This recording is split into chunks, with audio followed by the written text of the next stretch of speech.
Hello and thanks for stopping by. I wanted to throw a video out there. I've had a bunch of finds lately I've been collecting, and actually I've got a pretty large pile, but I'm not going to go through everything today. Decided I'm going to break these up over 1 or 2 sessions. It seems like it's going to make the most amount of sense to do it that way. I tend to like to keep my videos around 5 minutes or so if possible, especially for this type. Anyway, we'll get started. So the first thing I found was a Starfighter joystick. This is a stubby little joystick for the Atari 2600. I played on one of these a long time ago, but I hadn't owned one. Came across one in the store at a good price, so I picked it up. It's in pretty good shape. Probably have to crack it open and clean it up just a little bit. It is missing a screw, but like I said, it was a good price. And what's nice about this joystick, and I know that there were a handful of different controllers made for the Atari 2600, this one is stubby. It's just short.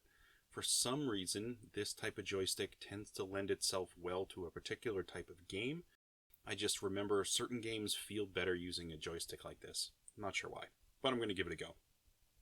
Next thing I picked up some protectors online. This is from a company called retroprotection.com. I went looking for protectors online. I don't have a plan for keeping a whole collection of big box or full boxed games for NES or Atari, but I picked up 10 protection boxes for Atari 2600 cartridges for the full boxes, and then 10 for NES cartridges. I do have a few boxed games already, just a few. They're still releasing, Dan Kitchen is releasing some new games. I did one on this channel. Basically, I have a box for that. I want to keep it nice. These are really reasonably priced. I want to say, they're 40 or 50 cents a piece if I recall. I seem to remember liking this one because I went on Amazon looking for protectors and they were very expensive. Here, these were reasonable and you could piecemeal them. You just need a few, you could buy a few. I bought 10 of each. I thought it was a good deal.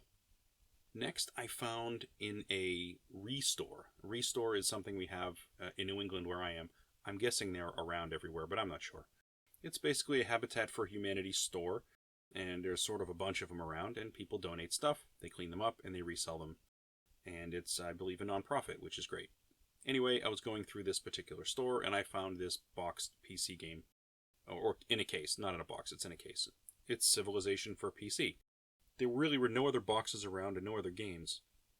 I only paid a couple of dollars for this, and when I opened it up, it actually had more inside. If you look inside here, you will see it's got the disc for Blood Rain 1, Blood Rain 2. It's got Elder Scrolls Oblivion, but only disc 1, so obviously that's not going to be much use to me, although I do have this in other formats, so it's not a big deal. But then, of course, it also has the Civilization game. It also had the PC manual for Assassin's Creed, but that's not here, so I guess I will just let this one sit in the case. Next, I tracked down and ordered an NES game, and I paid full price for this because it's awesome. I saw videos online, and actually the first video I saw was from the manufacturer.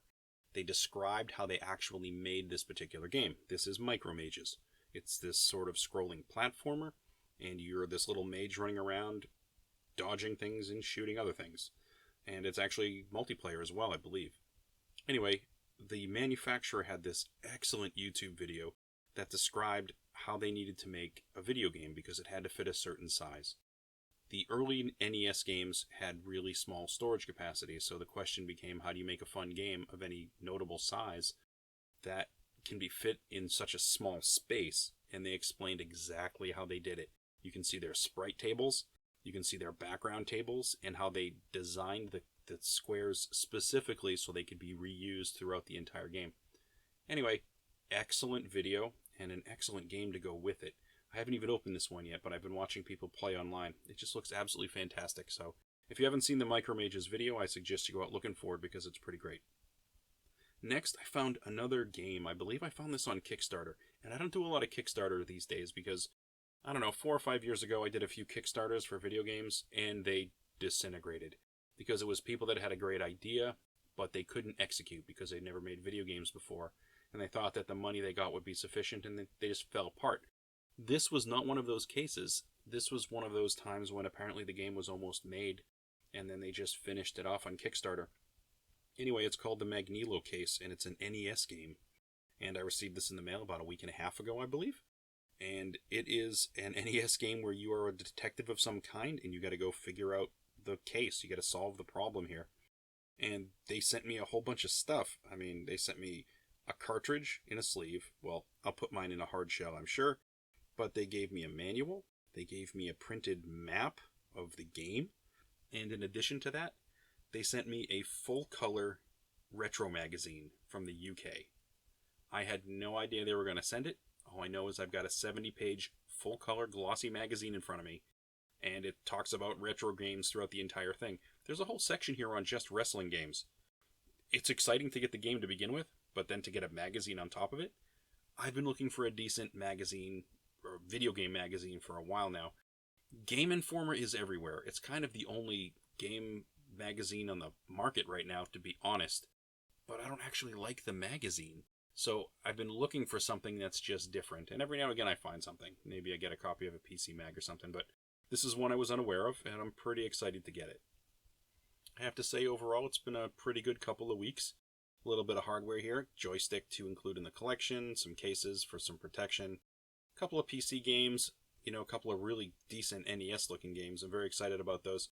And, of course, a magazine. This is going to give me plenty of entertainment. This will be great. So anyway, that's what I wanted to show everybody today. Just some stuff I picked up recently. I thought you might be interested. I will include my other stuff in a later video. I got some things that I want to review in between. But thanks for stopping by, and I will catch you on another video.